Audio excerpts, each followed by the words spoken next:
Welcome back, friends. Today we are making a whiskey sour. So today we're actually just going to do classic plain whiskey sour. I'm going to start off by saying if you've ever ordered a whiskey sour at one of these chain restaurants, something named after a day of the week, or for the Floridian locals, Flanagan's, this is not that.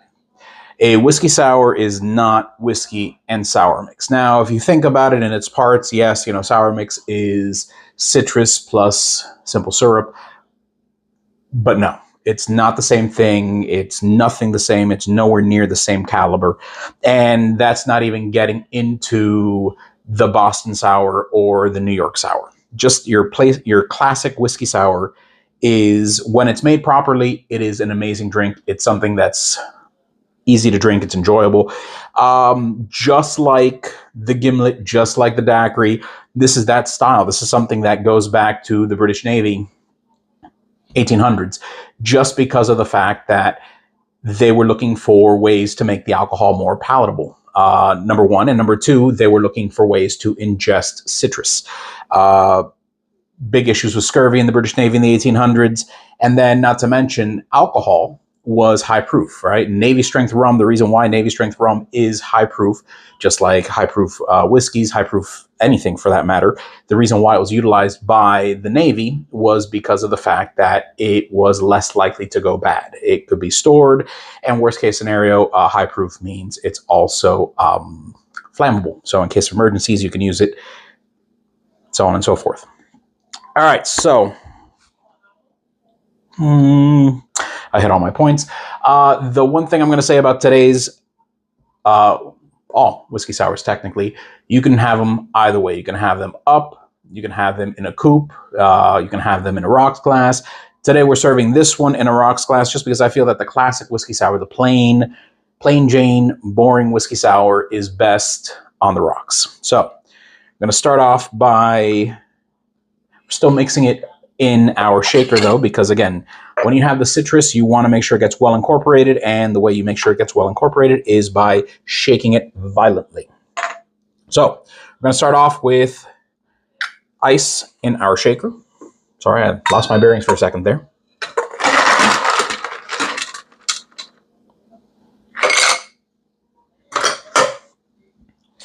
Four measures of your choice of whiskey, bourbon, rye. I'm using Brookside Reserve rye.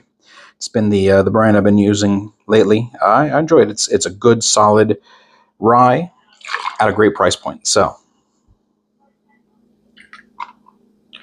all right, we're starting off with 4 measures of the rye whiskey. I'm going to do 1.5 measures of freshly squeezed lemon juice, not lime juice.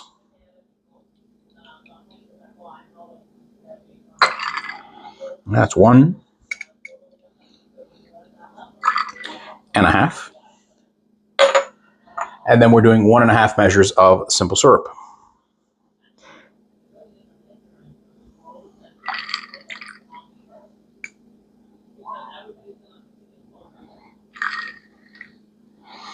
All right.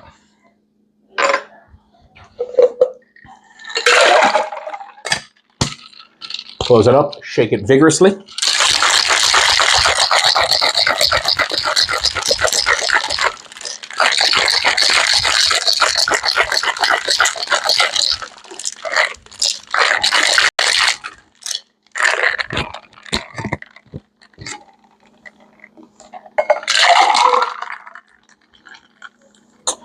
Shaking also helps with, well, anytime, it doesn't matter if you're shaking, if you're stirring, it's going to also dilute the cocktail, which for these spirit-heavy, spirit-forward drinks, it makes a big difference.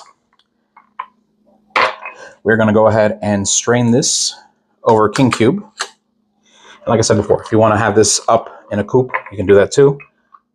I personally like it.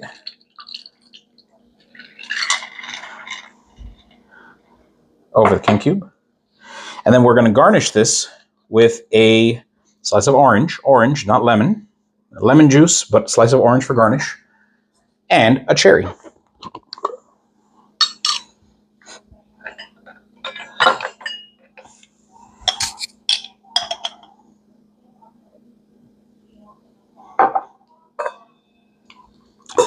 And this is your classic whiskey sour.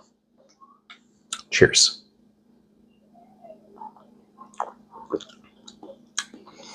And that is perfection. Not tart. A little bit, but not overly tart. Not as tart as the gimlet or the whiskey, or the whiskey sour, the gimlet or the daiquiri. Obviously, you're going to have sourness. You're going to have tartness because it's sour, right? It's got citrus and it's got lemon juice, but these proportions, not to mention you have a whiskey, you don't want to spend a lot. Let me make a quick point on that. You don't want to buy, or, I mean, obviously you always want to use quality alcohol, but you don't want to spend a pretty penny. You don't want to buy something like top shelf for, you don't want to use a Blanton's for a whiskey sour, right? Because you're wasting it, right? You're diluting it. You're adding sweetener to it. You're adding citrus to it. If you're going to use a Scotch, you're going to use something like a Red Label. If you're going to use just a regular whiskey, a Jack Daniel's, something along those lines, because ultimately you are masking the flavor. But you do get the complexity. You get the sweetness of the sour mash. You get the that corn sweetness of your bourbons, your whiskeys, your rye. I like rye in whiskey sours because it does give that spice, and you have just a subtle undertone here of something that just kind of comes in at the end, that just kind of finishes off, it rounds off the cocktail. This is amazing. This is not what you get when you order a whiskey sour at one of these, chain restaurants, at one of these bars, where they serve it to you with a that is basically just whiskey and sour mix. That's horrible. This is not horrible. This is very enjoyable. And that's that we're just talking about this classic plain whiskey sour. When we get into, our next one, which is technically the Boston sour, people don't realize the Boston sour is actually the egg white. It's the one that everyone's nervous about because, you're going to drink something with a raw egg white in it. Yes, you are. If it makes you nervous, you can use aquafaba, you can use something else, or you can just not use it at all. But it does add a complexity to it. It does add I hate using the word mouthfeel, but it does add a level of a richness to the cocktail. So it makes it very different. It's just like this is night and day from your whiskey sours that are made with sour mix. A Boston sour is night and day from a plain whiskey sour, which is night and day from a New York sour. And we'll talk about all those as we make the next episodes. Guys, I hope you're enjoying this as much as I am. I'm enjoying this too much, to be honest, but that's okay. That's, it's me on this side of the camera, not you guys. So I hope you're enjoying it as much as I am. But either way, guys, like and subscribe. Hope you're enjoying the content. Comment down below if you have any thoughts. If you've tried any of these, if you've made any of the drinks that I have made, or if there's a variant that you like to try, you feel that the specs that I used aren't true, or you've perfected them. You feel that this is too sweet, so you like to go a little bit less. Comment down below, and maybe I'll reply back. We'll try follow-up episodes, maybe shorts where I try making different variations using your specs. But either way, guys, have a great night. I'm going to finish this off camera because I'm already rambling as is. This one kind of hit a little harder than usual. And cheers. Have a good night.